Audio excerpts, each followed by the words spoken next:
Avis vascular center మన దేశంలోనే the best varicose vein hospital.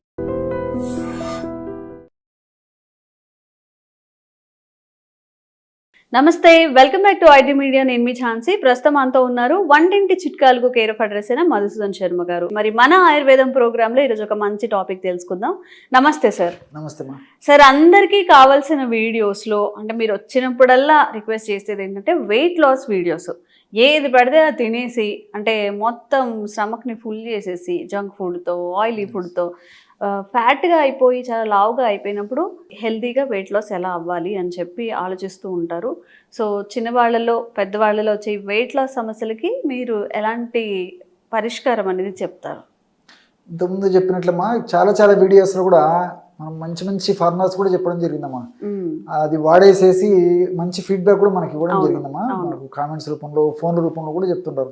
చాలా మంచి టిప్స్ చెప్తున్నారు సార్, ఇలాంటి మరీ కూడా చెప్పండి, ఎన్ని టిప్స్ చెప్పినా దీనికి అంత లేదని కూడా చెప్తుంటారమ్మా. ఎందుకంటే బర్నింగ్ ప్రాబ్లం అయిపోయింది సొసైటీలో. సో ఎక్కడ చూసినా పూర్వకాలం అయితే వెయిట్ ఉన్నటువంటి వాళ్ళని వెతకాల్సి వచ్చేదమ్మా, ఇళ్లలో కానీ తర్వాత వీధులలో కానీ టౌన్లలో కానీ సిటీస్లో కానీ. ఇప్పుడు వెయిట్ లేనటువంటి వాళ్ళని వెతకాల్సిన రోజులు వచ్చాయి. సో చిన్న వయసు నుంచి పెద్దల వరకు ఇది సర్వసాధారణమైన సమస్య అయిపోయిందమ్మా, వెయిట్. సో ఈ వెయిట్ లాస్ వల్ల, ఈ వెయిట్ ఉండడం వల్ల ఏమైతుందంటే ప్రథమ దశలో ఎలాంటి ఇబ్బందులు ఉండవు కానీ తర్వాత అనేక రకాలైన సమస్యలు వస్తుంటాయి. షుగర్లు, బీపీలు, హార్మోనల్ ఇంబ్యాలెన్సెస్, రక్తనాళాల సమస్యలు, ఈ మోకాళ్ళ నొప్పులు. ఒకటేమిటమ్మా, చాంతాడంత చిట్టా ఉందమ్మా దీనికంతా. సో కాబట్టి వెయిట్ ఉన్నప్పుడు ఎటువంటి పరిస్థితుల్లో నిర్లక్ష్యం చేయకుండా వెయిట్ తగ్గేందుకు ప్రయత్నం చేయాలి. మనం గత కొన్ని వీడియోలో కూడా చెప్పుకోవడం జరిగిందమ్మా. సో అసలు వెయిట్ పెరగడానికి కారణం ఏంటి, సో ఆ వెయిట్ ఎలా తగ్గించుకోవాలి, క్షేమదాయకంగా ఎలా తగ్గించుకోవాలి, సైడ్ ఎఫెక్ట్స్ లేకుండా ఎలా తగ్గించుకోవాలి, మంచి ఆహార పదార్థాలు, పోషకభరితమైన ఆహార పదార్థాలు తీసుకుంటే ఎలా తగ్గించుకోవాలి, ఎలాంటి ఎక్సర్సైజెస్ చేసుకోవడం వల్ల మనం అధికంగా పెరిగినటువంటి వెయిట్ నుంచి బయటపడవచ్చు, అంత సైంటిఫిక్గా మనం తెలుసుకోవడం కూడా జరిగిందమ్మా. సో ఈ వీడియోలో కూడా వాటికి సంబంధించినటువంటి ప్రస్తావించి మరి జనాలకు ఈ రోజుల్లో కావాల్సింది ఏంటంటమ్మా, అవన్నీ మాకెందుకు సార్, మాకు టిప్ చెప్పండి, ఆ టిప్ వాడాలి, మాకు బాగా కావాలి. సో చాలా మంది అది ఉంటుంది కాబట్టి ముందు ఆ టిప్ చెప్తానమ్మా, తర్వాత సమయాన్ని పట్టేసి ఇంకా వాళ్ళకు ఉపయోగపడే అంశాలు కూడా చెప్తానమ్మా. Okay sir. దీనికి ఈ కరక్కాయ పెచ్చర యొక్క చూర్ణము 100 గ్రాములు కావాలమ్మా. సో గత కొన్ని వీడియోలు కూడా కరక్కాయ పెచ్చర చూర్ణాన్ని గురించి కూడా నేను ప్రస్తావించడం జరిగింది. సో మార్కెట్లో దొరుకుతుంది కరక్కాయ పెచ్చర యొక్క చూర్ణము, ప్రామాణిక కంపెనీ వాళ్ళు తయారు చేసేటువంటి చూర్ణాలు. అట్లాగిన మంచిది దొరకకపోతే ఓన్గా ప్రిపేర్ చేసుకోవాలమ్మా. ఎందుకు చెప్తానంటే అమ్మా, ఇంత స్ట్రెస్ చేయాల్సినటువంటి అవసరం ఎందుకంటే ఈ మధ్యలో ఆయుర్వేద ఔషధాలకి డిమాండ్ విపరీతంగా పెరిగిపోయింది. ఒక భారతదేశంలోనే కాకుండా ప్రపంచవ్యాప్తంగా కూడా డిమాండ్ విపరీతంగా పెరిగిపోయింది. సో ఈ డిమాండ్ పెరిగిపోయినప్పుడు ఈ యొక్క వ్యాపార పరంగా కూడా మరి డిమాండ్ బాగా పెరిగిపోవడం చేత కొంతమంది కొన్ని అక్రమాలకు పాల్పడేటువంటి పరిస్థితి ఏర్పడుతుందమ్మా. అంటే అందరం చెప్పడానికి లేదు కానీ కొంతమంది. సో మనకు మంచి చెడు కనుక్కోవడం కూడా కష్టంగా ఉంది. నిజంగా చెప్పాలంటే అమ్మా, కరక్కాయలు వాడుకోవాలంటే అది ఏ పద్ధతిలో కానివ్వండి, ఒక వెయిట్ కానివ్వండి, తర్వాత కొలెస్ట్రాల్ తగ్గడానికి కానివ్వండి, తర్వాత మోకాళ్ళ నొప్పులు తగ్గడానికి కానివ్వండి, గ్యాస్ట్రిక్ ట్రబుల్ సమస్య తగ్గడానికి కానివ్వండి, కరక్కాయలను వాడుకోవాలంటే కరక్కాయ పెచ్చులకే ఆ గుణం ఉంది కానీ లోపల విత్తనాలకు కానీ ఆ విత్తనాలు ఉండే పప్పుకు కానీ గుణం లేదమ్మా. సో సర్వసాధారణంగా కంపెనీలో వాళ్ళు ఎలాగ చేస్తారంటే లారీలు సరుకు తెప్పించేసి మిషన్లో మొత్తం కరక్కాయ పెచ్చులు, లోపల విత్తనము, పప్పు అంతా పౌడర్ చేసి అమ్ముతారమ్మా. సో దానివల్ల ఏమంటే పెచ్చు యొక్క గుణం ఒకటి ఉంటుంది, లోపల పప్పు గుణం వేరుంటుంది, విత్తనం యొక్క గుణం వేరుంటుంది. సో పెచ్చుల యొక్క గుణాన్ని అంతా ఓవర్కమ్ చేసేసి ఇవి పని చేయకుండా చేసేటువంటి పరిస్థితి ఈ లోపల ఉన్నటువంటి ఆ విత్తనం కలుగజేస్తున్నామా. సో దీనివల్ల ఆశించినటువంటి ఫలితాలు కలగవు. అందుకే నేను ప్రతి వీడియోలో కరక్కాయ గురించి ప్రస్తావన వచ్చినప్పుడంతా కరక్కాయ పెచ్చుల యొక్క చూర్ణము, కరక్కాయ పెచ్చుల యొక్క చూర్ణము అని చెప్తుంటానమ్మా. మీరు గమనించి ఉంటారు, కరక్కాయల యొక్క చూర్ణం అని చెప్పాను నేను. ఎందుకంటే పెచ్చుల యొక్క గుణం వేరు, లోపల విత్తనాల యొక్క పప్పు యొక్క గుణం వేరమ్మా. కాబట్టి పెచ్చులకే వెయిట్ని తగ్గించేటువంటి గుణం ఉంది. మిగతా ఔషధ గుణాలన్నీ కూడా పెచ్చులకే ఎక్కువ ఉన్నాయమ్మా. సో కరక్కాయ పెచ్చుల యొక్క చూర్ణాన్ని 100 గ్రాములు తీసుకోవాలి. అట్లే పసుపు కొమ్మల యొక్క చూర్ణం, పసుపు కొమ్మలు దంచి తయారు చేసుకున్న చూర్ణం మంచిది. అలాంటిది దొరికేట్లయితే తెచ్చుకొని వాడుకోవచ్చు. ఒక 20 గ్రామ్స్ పసుపు చూర్ణం తీసుకోవాలి. 10 గ్రామ్స్ మిరియాల చూర్ణం అమ్మా. కేవలం ఈ 3 పదార్థాలే. కరక్కాయల చూర్ణం 100 గ్రాములు, పసుపు చూర్ణం 20 గ్రాములు, మిరియాల చూర్ణం 10 గ్రాములు. ఈ 3 పదార్థాలు బాగా కలపడం వల్ల బ్రహ్మాండమైనటువంటి వెయిట్ లాస్ పౌడర్ రెడీ అయిపోతుందమ్మా. మార్కెట్లో దొరికేటువంటి వేలాది రూపాయల ఈ పౌడర్స్కు ఇది ఏమీ తక్కువ కదమ్మా. సూక్ష్మంలో మోక్షం, అంత అద్భుతంగా పనిచేస్తుంది. ఔషధాలు చాలా తక్కువకే మనకు ఖరీదుకే దొరుకుతాయి, ఈజీగా తయారు చేసుకోవచ్చు, ఈజీగా వాడుకోవచ్చు, ఫలితాలు కూడా ఈజీగా వస్తాయమ్మా ఈ యొక్క ఔషధం ప్రత్యేకత. సో ఈ విధంగా తయారు చేసుకున్నటువంటి ఈ యొక్క పౌడర్నేమో రోజు 2 సార్లు, ఉదయం ఒకసారి, రాత్రి ఒకసారి, ఆహారం తర్వాత ఒక 10-15 నిమిషాలు ఆగిన తర్వాత ఒక కప్ ఆఫ్ పల్చటి తాజా మజ్జిగ, ఒక 200 ml తీసుకోవాలమ్మా. అందులో ఒక 1/2 టీ స్పూన్ ఈ యొక్క పౌడర్ని కలుపుకొని తీసుకోవాలి. పరిస్థితి మరీ ఎక్కువగా ఉండి మరీ ఓవర్ వెయిట్ అంటే మార్బిడ్ ఒబెసిటీ ఇట్లా ఉండేటువంటి వాళ్ళైతే 5 grams వరకు వాడుకోవచ్చు. ఒక టీ స్పూన్ వరకు వాడుకున్నా ఏమవు. సో పరిస్థితిని బట్టి 1/2 టీ స్పూన్ నుంచి 1 టీ స్పూన్ వరకు రోజు 2 సార్లు, ఆహారం తర్వాత 200 ml పల్చటి తాజా మజ్జిగ. ప్రేక్షకులు బాగా నిదానంగా అర్థం చేసుకోవాలని చెప్తున్నానమ్మా. మజ్జిగ చిక్కగా ఉండకూడదు, పూర్తి పుల్లటి మజ్జిగ పనికిరావు, ఫ్రెష్గా ఉండాలా, తాజాగా ఉండాలా, పల్చగా ఉండాలి. అటువంటి మజ్జిగలో ఈ యొక్క పౌడర్ కలుపుకొని తీసుకోవాలి. ఈ విధంగా తీసుకోవడం వల్ల కూడా క్రమక్రమంగా ఆ శరీరంలో ఫ్యాట్ కణాల్లో ఏ భాగంలో ఎక్కువగా ఫ్యాట్ సంచితమైనా ఆ కొవ్వు కరిగేందుకు ఈ 3 ఔషధాలు చాలా చక్కగా పనిచేస్తాయమ్మా. చాలా అద్భుతంగా పనిచేస్తుందమ్మా. కరక్కాయలో ఉన్నటువంటి కెఫిన్ కానీ, చెబులిక్ యాసిడ్ కానీ, అరబినోగెలాక్టాన్స్ కానీ ఇవన్నీ కూడా ప్రత్యక్షంగా పరోక్షంగా ఈ ఫ్యాట్ను కరిగించేందుకు చాలా అద్భుతంగా పనిచేస్తాయమ్మా. ఇవన్నీ పరిశోధనల ద్వారా కూడా నిరూపణ కావడం జరిగిందనమాట. సార్ మాకు ఇంత పేషెన్సీ లేదు, మేము ఇంట్లో చేసుకోలేము అన్నప్పుడు బయట ఆయుర్వేదిక్ స్టోర్స్ లో ఆల్టర్నేటివ్ ఏమైనా దొరుకుతాయా? మంచి ప్రశ్నమా. నిజంగా చాలా మంది ఇది కూడా అడుగుతుంటారు మనను.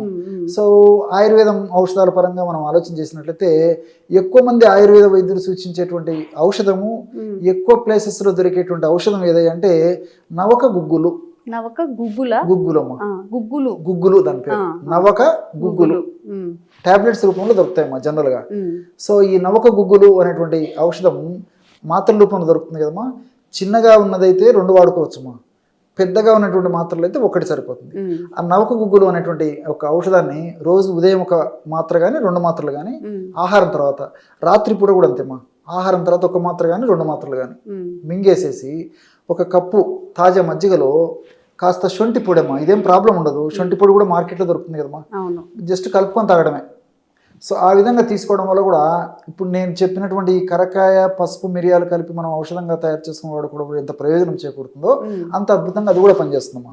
మీరు అన్నట్లు ఓన్గా తయారు చేసుకున్నటువంటి వాళ్ళు చేసుకోగలిగితే చేసుకోవచ్చు, అలా చేసుకునేటువంటి వాళ్ళు అట్లా వాడుకోవచ్చు. లేదు కొంతమందికి ఆతృత ఎక్కువ, తొందరగా తగ్గాలి, నేను ఏదో నెలల్లో నేను చాలా ఫాస్ట్గా తగ్గాలి, ఎంత దానికైనా నేను సిద్ధపడతాను, ఎంత పథ్యమైన ఉంటాను, ఎన్ని రకాలైన ఔషధాలని వాడుకుంటాను, నాకు ఫాస్ట్ రిజల్ట్ కావాలి, మరీ పరిస్థితి నాకు ఇబ్బందికరంగా ఉంది అనేటువంటి వాళ్ళైతే ఈ యొక్క ఔషధాన్ని అంటే నేను చెప్పినట్లు ఈ గృహ వైద్యంగా తయారు చేసుకోదగ్గ ఔషధాన్ని వాడుకుంటూ ఇట్లా మార్కెట్లో దొరికేటువంటి ఔషధాన్ని కూడా వాడుకోవచ్చు. సో పరిస్థితిని బట్టి, అవసరాన్ని బట్టి, వ్యాధి యొక్క స్థితిని బట్టి, వాళ్ళకి లభ్యతను బట్టి 2 వాడుకోవచ్చు, 1 వాడుకోవచ్చు. ఓకే. సో మన స్టడీస్ అయిపోయిన తర్వాత ఏంటి మరి ఏం సంపాదించామంటే పొట్ట అంటే నాట్ ఓన్లీ జోక్. సో ఈ బెల్లీ ఫ్యాట్ని ఎలా తగ్గించుకోవాలి, బెల్లీ ఫ్యాట్ వల్ల వచ్చే ఆరోగ్య సమస్యల నుంచి ఎలా బయటపడాలి తెలుసుకుందాం. ప్రస్తుతం అంతా ఉన్నారు వంటింటి చిట్కాలకు కేర్ ఆఫ్ అడ్రస్ అయిన మధుసూదన్ శర్మ గారు. ఎలా సార్ ఇంత సన్నగా ఈ ఏజ్లో కూడా? ఇప్పుడు జనరల్గా ఎవరిని చూసినా కానీ ఇంత బాణ పొట్టలు వేసుకొని తిరుగుతూ ఉంటారు. ఈవెన్ మేల్ కూడా, మేల్లో కూడా చాలా ఎక్కువ అవుతుంది ఇప్పుడు, చాలా స్టమక్ ఎక్కువగా ఉండడం అనేది. దట్టు ఈ బెల్లీ ఫ్యాట్ అనేది చాలా ఎక్కువగా ఉంటుంది కాబట్టి దానివల్ల చాలా ఇష్యూస్ వస్తాయని చెప్తున్నారు. ఫస్ట్ ఆఫ్ ఆల్ ఇది రాకుండా ఉండాలి అంటే మనం ఏం చేయాలి, ఎందుకు వస్తుంది బెల్లీ ఫ్యాట్ అనేది? తీసుకున్నట్టు ఆహారం వల్లమ్మా ప్రధానమైన కారణము. రెండవది సెడెంటరీ లైఫ్, అంటే కూర్చొని చేసేటువంటి పనులు, అంటే ఎక్సర్సైజ్ లేకపోవడం అమ్మా. తీసుకునేటువంటి ఆహార పదార్థాలు కూడా ఎలా ఉన్నాయంటమ్మా, పిండి పదార్థాల సేవన విపరీతం అయిపోయిందమ్మా, కార్బోహైడ్రేట్స్. సో కార్బోహైడ్రేట్స్ ఎక్కువ సేవించడం వల్ల దీనివల్ల ఏం జరుగుతుందంటమ్మా, ముఖ్యంగా చిన్న వయసు వాళ్ళలో, మగవాళ్ళలో, ఆడవాళ్ళలో కూడా ఈ ప్రాబ్లం ఉంటుంది. మగవాళ్ళలో ఈ పొట్ట భాగంలో కొవ్వు కణాల్లో కొవ్వు విపరీతంగా సంచితం కావడం మొదలవుతుందమ్మా. Accumulation of the fat in the fat cells in the stomach, అంటే పొట్ట భాగం అని చెప్పుకోవచ్చు. సో వీళ్ళకి సహజంగా ఏం జరుగుతుందంటే చెప్తున్నా, ఈ పిండి పదార్థాలన్నీ కొవ్వు కింద మారిపోయేసేసి ఆ కొవ్వు కణాల్లో కొవ్వు నిల్వ ఉంటుంది. ఇంతింతయి ఒటిడింత అని చెప్పేసి కొద్దిగా అయిపోతుంది, ఇంకా కొద్దిగా అయిపోతుంది, మోయలేనంత బరువు అయిపోతుంది. అసలు ఆయాస పడుతుంటారు అనమాట 2 అడుగులు వేయాలన్న ఇంత భారం పుట్ట. సో దీనివల్ల ప్రాథమికంగా కొత్తలో ఎలాంటి ఇబ్బందులు ఉండవమ్మా, తర్వాత మాత్రం అనేక రకాల ఇబ్బందులు వస్తాయమ్మా.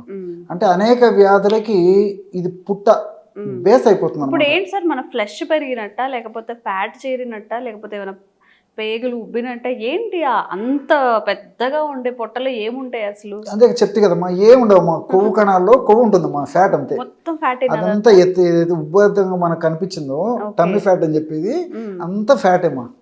సో తీసుకునే ఆహారం పిండి పదార్థాలు ఎక్కువ ఉండడము, అదేవిధంగా నూనె పదార్థాలు ఎక్కువ తీసుకోవడము, శారీరక శ్రమ లేకపోవడం చేతనే ఈ యొక్క ఇది పరిస్థితి కలుగుతుందమ్మా. సహజంగా మగవాళ్ళలో ఏం జరుగుతుంటమ్మా, ఈ పుట్ట భాగంలో కొవ్వు కణాల్లో కొవ్వు సంచితం కావడం ఎక్కువ శాతం మందిలో మొదట్లో జరిగేసేసి ఆ పరిధి అది కూడా దాటిపోతే ఇంక తొడల భాగంలో, పిరుదుల భాగంలో, ఈ భాగంలో అంతా కూడా ఫ్యాట్ చేరుకుంటుందమ్మా. ఆడవాళ్ళు అయితే మాత్రం మొదట ఈ పిరుదుల భాగంలో, తొడల భాగంలో కొవ్వు ఎక్కువగా సంచితమైన తర్వాత పొట్ట భాగంలో సంచితం అవుతుంటుంది. ఆడవాళ్లకు మగవాళ్ళకు తేడా అయితమ్మా. ఆడవాళ్ళు పిండి పదార్థాలు తీసుకుని శారీరక శ్రమ చేయకపోవడం వల్ల వాళ్ళకి ఏం జరుగుతుందంటే చెప్పాను కదమ్మా, ఈ పిరుదుల భాగము, ఈ తొడ భాగము, ఈ ప్రాంతంలో ఫస్ట్ కొవ్వు కణాల్లో కొవ్వు ఎక్కువగా సంచితమయ్యి ఆ స్టేజ్ దాటిపోయి క్రమక్రమంగా పెరుగుతూ పొట్ట భాగంలో కూడా మొదలవుతుంది. మగవాళ్ళలో రివర్స్ అవుతుంది. సో దీనికి కారణాలు అయితే ఒకటేమ్మా. సో ఈ బెల్లీ ఫ్యాట్ ఈ విధంగా రావడం వల్లమ్మా, ఈ టమ్మీ ఫ్యాట్ షుగర్ రావచ్చు, బీపీ రావచ్చు, హార్మోనల్ అస్తవ్యస్తత రావచ్చు, అదేవిధంగా వెయిట్ వచ్చేటువంటి పరిస్థితి ఏర్పడుతుంది. అట్లే ఈ మోకాళ్ళ నొప్పులు రావచ్చు. తర్వాత ఏజ్ వచ్చి వివాహ వయస్సు వచ్చిన తర్వాత, వివాహం అయిన తర్వాత సంతానానికి సంబంధించినటువంటి కొన్ని ఇబ్బందులు రావచ్చు.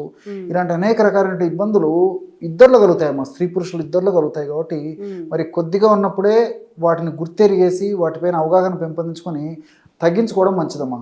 ఎందుకంటే నేను ఇంతకుముందే చెప్పాను కదమ్మా, కొత్తలో వాటికి సంబంధించిన ఎలాంటి ఇబ్బందులు ఉండవు, సమస్య పెరిగే కొద్దీ క్రమక్రమంగా మొదలవుతుందమ్మా. సో కాబట్టి మరి బెల్లీ ఫ్యాటు ఉన్నది తగ్గించుకోవడం మంచిది, లేకుండా వాళ్ళు ఎవరన్నా ఉన్నట్లయితే అది రాకుండా కంట్రోల్ చేసుకోవడం మంచిది. మరి దీనికేమా ఈ బెల్లీ ఫ్యాట్ ఉన్నటువంటి వాళ్ళలో మరి తెలియకో, అవగాహన లోపంతోనో, ఆరోగ్య స్పృహ లేకపోవడం చేతనో, అనివార్య కారణాల వల్ల మళ్ళీ బెల్లీ ఫ్యాట్ వచ్చినప్పుడు మరి తగ్గించుకోవడానికి చాలామంది అవస్థపడుతుంటారు. ఒక స్థాయి వచ్చిన తర్వాత, రియలైజేషన్ అయిన తర్వాత మరి ఎన్ని వేలు ఖర్చు పెట్టడానికి కూడా వెనకాడరమ్మా కొంతమంది. నేను నిత్య జీవితంలో ప్రాక్టీస్ దానివల్ల సైడ్ ఎఫెక్ట్స్ వస్తుంటాయి, దానివల్ల కొన్ని ఇబ్బందులు వస్తుంటాయి. కాబట్టి అంటే న్యాచురల్ రెమెడీస్ తోనే ఆ యొక్క సమస్యను తగ్గించుకోవడం మంచిదమ్మా. దానికి మంచి ఆయిల్ చెప్తాను చూడమ్మా. ఎందుకంటే ఇప్పుడు ఆయిల్, నేను చెప్పేటువంటి ఆయిల్ అందరికి తెలిసినటువంటి పదార్థాలతో తయారు చేసుకోదగ్గ ఆయిలే. ఐటమ్స్ అన్నీ తెలిసినటువంటివి, తయారు చేసుకోవడం కూడా matter of just ½ an hour 1 hour అమ్మా. పెద్ద టైం కూడా పట్టదు, మనసు ఉంటే మార్గం ఉంది. సో ఈజీగా తయారు చేసుకోవచ్చు. చాలా చౌక ధరకే ఔషధం ఆయిల్ తయారైపోతుంది, చాలా ఫాస్ట్గా పనిచేస్తుంది. సో ఎలాగంటేమా, ఆవాల నూనె, ఆవ నూనెమ్మా పచ్చళ్ళ తయారీకి ప్రసిద్ధి కదమ్మా, ఎక్కువ వాడుతుంటారు. ఆవాల నూనె, మస్టర్డ్ ఆయిల్ అంటారమ్మా. సో ఈ మస్టర్డ్ ఆయిల్ ఒక 250 ml తీసుకోవాలి ఒక పాత్రలో. సో పొయ్యి మీద పెట్టేసేసి, ఆవాల నూనె వేరు, ఆముదం వేరు, వేరమ్మా క్యాస్టర్ ఆయిల్. అది క్యాస్టర్ ఆయిల్, ఆముదం గింజలతో తయారు చేసినటువంటి ఆయిల్ క్యాస్టర్ ఆయిల్, ఆముదం నూనె. ఆవాల నూనె ఆవాలతో చేస్తారమ్మా. మనం పోపు గింజలు, పోపు డబ్బాలు ఆవాలు ఉంటాయి కదమ్మా, వాటి నుంచి తయారు చేసినటువంటి నూనె ఆవాల నూనె. మస్టర్డ్ ఆయిల్ 250 ml ఒక పాత్రలోకి తీసుకున్నామా, పొయ్యి మీద పెట్టేసేసి కాచాలమ్మా. సో కాసేటప్పటికి కొద్దిసేపటికి పొగలు రావడం మొదలవుతుంది. అవును, ఎగ్జాక్ట్లీ. అందుకే దానికి ఆ కొవ్వును కరిగించేటువంటి అంత అద్భుతమైనటువంటి గుణం ఉందమ్మా. మిగతా ఆయిల్స్ తో పోల్చుకుంటే ఆవాల నూనెకు కొవ్వు కరిగించేటువంటి గుణం ఎక్కువ ఉంది. ఇప్పుడు ఈ విషయం వచ్చేసరికి నాకు మరొక విషయం కూడా గుర్తొస్తుందమ్మా. ఉత్తర భారతదేశంలో ఖాద్య తైలంగా ఆవాల నూనె వాడతారమ్మా. ఇప్పుడు మనమైతే నువ్వుల నూనె, తర్వాత ఈ పొద్దుతిరుగుడు నూనె, వేరుశెనగ నూనె ఇవి మనం వాడతాం. కానీ ఉత్తర భారతదేశంలో వాళ్ళు ఎడిబుల్ ఆయిల్గా ఆహార పదార్థాల వంటకాల తయారీలో ఆవాల నూనె వాడతారమ్మా. అందుకే మనతో పోల్చుకుంటే వాళ్ళు సన్నగా ఉంటారు. బెల్లి కూడా వాళ్ళకు తక్కువ ఉంటుంది. వాళ్ళలో కూడా మిగతా కారణాల వల్ల కూడా ఉంటుంది బెల్లి, సౌత్ ఇండియన్స్తో పోల్చుకుంటే వాళ్ళకి తక్కువ ఉంటుందమ్మా. ఓకే. ఎందుకంటే ఈ కొవ్వును కరిగించేటువంటి గుణం దీనికి బాగుందన్నమాట, ఫ్యాట్ను బాగా కరిగిస్తుంది. సో ఈ ఆవాల నూనె పొయ్యి మీద పెట్టినప్పుడు పొగలు వచ్చేదాకా మరిగించాలమ్మా, కొంచెం వేడి చేయాలి. కొద్దిగా పొగలు రావడం మొదలైనప్పుడే అప్పుడు పాత్రను దించేసేయాలమ్మా. దించేసేసి ఒక 25 grams మిరియాల పొడి వేసేయాలి. 25 grams మిరియాల పొడి వేసి కలిపేసేసి చివరగా ఒక 50 grams కర్పూరం పొడి వేయాలి. ఏదైనా ముద్ద కర్పూరం కానీ ఏవైనా, హారతి కర్పూరం కానీ ముద్ద కర్పూరం కానమ్మా. ఓకే. మన ఇంట్లో ఏ కర్పూరం ఉంటుంది, ఈ రెండింటిలో ఏ కర్పూరం ఉన్నా ఏదైనా పర్లేదు, జస్ట్ అలాగంటే పౌడర్ అయిపోతుందమ్మా. ఆ పౌడర్ వేసేసి మూత పెట్టేసారు. కొద్దిసేపటికంతా కర్పూరం కూడా అందులో కరిగిపోతుందమ్మా. సో ఈ విధంగా అలాగే కొద్దిసేపు ఉంచితే ఔషధం చల్లబడిపోతుంది. దాన్ని ఫిల్టర్ చేసేయాలి. వడగట్టితే బ్రహ్మాండమైనటువంటి బెల్లీ ఫ్యాట్ను కరిగించేటువంటి ఆయిల్ రెడీ అయిపోతుంది. ఓకే. ఎలా వాడాలి సార్? దాన్ని ఒక పాత్రలో నిల్వ ఉంచుకోవాలమ్మా, ఒక గాజు సీసాలో. రోజు ఒక్కసారమ్మా స్నానం చేసేదానికి ఒక అరగంట లేదా ఒక గంట ముందు కొద్దిగా ఆయిల్ తీసుకొని ఈ బెల్లీ ఫ్యాట్ ఉన్నటువంటి భాగంలో అప్లై చేసేసామా. చేసేసి ఈ డైరెక్షన్లో బాగా ఒక 5 నిమిషాలు లేదా 10 నిమిషాల సేపు బాగా మర్దన చేసేయాలమ్మా. సో మర్దన చేయడం వల్ల ఒక 5-10 నిమిషాలు లేదా ఒక పావు గంట సేపు మర్దన చేసేసి తర్వాత మళ్ళీ ఒక అరగంట సేపు ఉండి స్నానం చేస్తే సరిపోతుంది. ఈ విధంగా రెగ్యులర్గా చేయడం వల్ల ఆ లోకల్గా అంటే ఆ పుట్ట భాగంలో కొవ్వు కణాల్లో అధికంగా సంచితమైన కొవ్వు కరగడం మొదలవుతుందమ్మా. క్రమక్రమంగా కరిగిపోయి మనిషి నాజుకుతనాన్ని సంతరించుకుంటాడమ్మా. సో శాస్త్రీయంగా మనం ఆధునికంగా ఆలోచన చేసినప్పటికీ ఈ ఆవాలలో సినిగ్రిన్ అనేటువంటి రసాయన పదార్థం ఉందన్నమాట. సినిగ్రిన్ అనేటువంటి రసాయన పదార్థము ఈ కొవ్వును కరిగించేందుకు చాలా అద్భుతంగా పనిచేస్తుందమ్మా. అంతేకాకుండా యాంటీ ఇన్ఫ్లమేటరీగా కూడా పనిచేస్తుంది. యాంటీ ఇన్ఫ్లమేటరీగా పనిచేయడం అంటేమా ఇప్పుడు ఎప్పుడైతే పొట్ట భాగంలో కొవ్వు కణాల్లో కొవ్వు ఎక్కువగా సంచితమవుతుంటుందో అక్కడ ఇన్ఫ్లమేషన్ అనేటువంటి ప్రక్రియ జరుగుతూ ఉంటుంది. ఇన్ఫ్లమేషన్ అనేటువంటి ప్రక్రియ జరగడం వల్ల కొన్ని రకాలైనటువంటి శరీరానికి హానిని కలగజేసేటువంటి పదార్థాలు ఉత్పత్తి జరుగుతుంటుందమ్మా. సో దానివల్లనే నేను ఇంతకుముందు చెప్పినట్లు ఈ బీపీలు రావడము, షుగర్ రావడము, హార్మోనల్ ఇంబ్యాలెన్సెస్ రావడము, తర్వాత ఈ రక్తనాళాలకు సంబంధించినటువంటి సమస్యలు రావడం, ఇవన్నీ జరుగుతుంటాయి. సో ఇది యాంటీ ఇన్ఫ్లమేటరీ ఏజెంట్గా పనిచేస్తుంది కాబట్టి ఈ యొక్క పదార్థాన్ని మనం బయట అప్లై చేసినప్పటికీ చర్మం పీల్చుకొని రక్తంలో కలిసేసి ఆ యొక్క పదార్థాల యొక్క ఉత్పత్తిని తగ్గించడమే కాకుండా వాటి యొక్క శక్తిని కూడా నిర్వీర్యం చేస్తుందమ్మా. చాలా సైన్స్ ఉందమ్మా దీనికి. సో అదేవిధంగా దీంట్లో ఒమేగా-3 ఫ్యాటీ యాసిడ్స్ అని చెప్పేసి, ఐసార్ హార్మనిటిన్ అని చెప్పేసి ఒక పదార్థం, ఇవన్నీ కూడా ప్రత్యక్షంగా పరోక్షంగా ఈ ఫ్యాట్ను కరిగించేందుకు ఉపయోగపడతాయమ్మా. రెండవది మిరియాలు. మిరియాల్లో పెప్పరిన్ అనేటువంటి రసాయన పదార్థం ఉంది. ఈ పెప్పరిన్ అనేటువంటి రసాయన పదార్థం కూడా ఏమిటంటే మనం ఎప్పుడైతే అప్లై చేస్తామో పుట్ట భాగంలో ఉన్నటువంటి ఈ రక్తనాళాలకు మంచి బ్లడ్ సర్క్యులేషన్, రక్తనాళాల ద్వారా పుట్ట భాగానికి బ్లడ్ సర్క్యులేషన్ బాగా జరుగుతుందమ్మా. ఎప్పుడైతే మంచి బ్లడ్ బాగా ఫ్లో జరుగుతుందో, మంచి బ్లడ్ సర్క్యులేషన్ జరుగుతుందో, దానివల్ల side by side oxygen supply కూడా ఆ భాగానికి బాగా జరుగుతుంది. కాబట్టి అక్కడ పేరుకున్నటువంటి ఆ చెడు పదార్థం అంతా తిరుగు ప్రయాణంలో మళ్ళీ వెనక్కు తీసుకొచ్చేదానికి అవకాశం ఏర్పడుతుంది. సో అంతేకాకుండా ఇది మెటబాలిజాన్ని కూడా వేగవంతం చేస్తుందమ్మా ఈ పెప్పరిన్. సో కణాలను చైతన్యం చేసి త్వరగా ఆ ఫ్యాట్ కరిగేందుకు ఈ మిరియాలు ఉన్నటువంటి ఘాటు పదార్థమైనటువంటి పెప్పరిన్ ఉపయోగపడుతుంది. అదేవిధంగా కర్పూరంలో క్యాంఫరాల్ అని చెప్పేసి రసాయన పదార్థం ఉందమ్మా. ఈ యొక్క క్యాంఫరాలు మరి కొవ్వును కరిగించడమే కాకుండా ఈ 2 పదార్థాల యొక్క గుణాన్ని మరింత త్వరగా, శీఘ్రంగా, సమర్థవంతంగా, వెంటనే ఈ త్వరగా పనిచేసేందుకు ఈ యొక్క కర్పూరం ఉన్నటువంటి క్యాంఫరాలు ఉపయోగపడుతుంది. సో ఇవన్నీ మల్టీపర్పస్గా ఉపయోగపడతాయి. కాబట్టి మనం ఔషధం మనం అనుకుంటాం కానీ ఏదో చిన్నది 3 పదార్థాలే కదని చెప్పేసి, కాబట్టి దాని యొక్క శక్తి మాత్రం చాలా అద్భుతం అమ్మా. చాలా శక్తివంతంగా పనిచేస్తుంది. కాబట్టి మరి ఇటువంటి సందర్భంలో ఇటువంటి సమస్య ఎవరన్నా ఎదుర్కొన్నట్లయితే మరి ఇట్లాంటి ఔషధాన్ని తయారు చేసుకుని వాడుకోవడం వల్ల చాలా చక్కటి ఫలితాలు కలుగుతాయమ్మా. దీనితో పాటు మరి ఆసనాలు కూడా వేయడం మంచిదమ్మా, ఇంకా త్వరగా కంట్రోల్ అయిపోతుంది. ఆసనాలు కూడా మరి ఈ రోజుల్లో శాస్త్ర సాంకేతిక పరిజ్ఞానం బాగా పెరిగిపోయింది కాబట్టి మరి మనం గూగుల్ సెర్చ్లో ఏకపాద ఆసనం, ఏకపాద ఉత్థాన పాదాసనం, నౌకాసనం, ఇలాంటి ఆసనాలు 3 ఆసనాలమ్మా. ఈ 3 ఆసనాలు వీలైతే 3 ఆసనాలు చేయొచ్చు. ఈ 3 ఆసనాలు వీలు కాకపోతే కనీసం 1-2 చేసినా సరిపోతుంది. సో ఏకపాద ఆసన్, ఏకపాద ఉత్థాన పాదాసన్, అట్లే నౌకాసనం, ఈ 3లో ఏది వీలైతే అదమ్మా. సో ఉదయం ఒకసారి, సాయంత్రం ఒకసారి ఆ ఆసనాలు వేయడం వల్ల కూడా మరింత త్వరగా ఈ యొక్క సమస్య నుంచి బయటపడవచ్చమ్మా. మరి గురువు వద్ద నేర్చుకొని ఈ ఆసనాలు కొన్నాళ్ళ పాటు గురువు వద్ద నేర్చుకొని మళ్ళీ ఇంట్లోనే ఆసనాలు రెగ్యులర్గా చేసుకోవడం మంచిది. మరి గురువు అందుబాటులో లేనప్పుడు మరి గూగులే గురువు అమ్మా. గూగుల్ సెర్చ్లో చూసుకొని దాంట్లో ఏ ఆసనము ఏ టైంలో ఎవరు ఎంతసేపు వేయాలని వివరాలు, ఆ పాస్చర్ ఎలా ఉండాలి, ఈ డీటెయిల్స్ అన్నీ మనకు తెలుస్తాయి కాబట్టి దాని ప్రకారం చేసుకుంటే సరిపోతుంది. ఓకే. సో ఎవరైనా కానీ బెల్లీ ఫ్యాట్, ఎవరైనా కాదు 100లో 98 మెంబర్స్కి ఇప్పుడు ఈ బెల్లీ ఫ్యాట్ అనేది ఎక్కువైపోతుంది. సార్ చెప్పిన రెమెడీ ట్రై చేయండి. మీకు ఎలా అనిపించిందో కామెంట్ చేయండి. ఇంకెలాంటి హెల్త్ వీడియోస్ అయినా కామెంట్ చేయండి. తప్పకుండా వీడియో చేసి ప్రయత్నం చేద్దాం. Sir, one life lesson what medicine has taught you. Whatever you can do without expecting. But I really believe మన పాజిటివ్ యాటిట్యూడ్ ఉంటేనే మనం ఏదైనా సాధించగలం. గట్ ని మనం కరెక్ట్ గా డీల్ చేసినట్లయితే అది మనకి పాజిటివ్ హార్మోన్స్ ని రిలీజ్ చేస్తుంది. షుగర్ వచ్చిన వాళ్ళ పరిస్థితి ఏంటి? పొట్ట దగ్గర పెరిగితే దాన్ని ఆండ్రాయిడ్ అంటారు, ఆండ్రాయిడ్ ఫోన్ కదా. అసలు థాట్స్ ఎందుకు వస్తాయి? బ్రెయిన్ డెడ్ అంటే దానికి ప్రపంచం అంతా కూడా కొన్ని నిర్దిష్టమైనటువంటి లక్షణాలు ఉంటాయి. మానసికంగా ధైర్యంగా ఉంటే క్యాన్సర్ జయించవచ్చు. You are a doctor for a cause sir, అంతే. వాళ్ళకి వచ్చిన ఆదాయం కాకుండా ఫ్రీ సర్వీస్ ఎంతమందికో చేస్తుంది.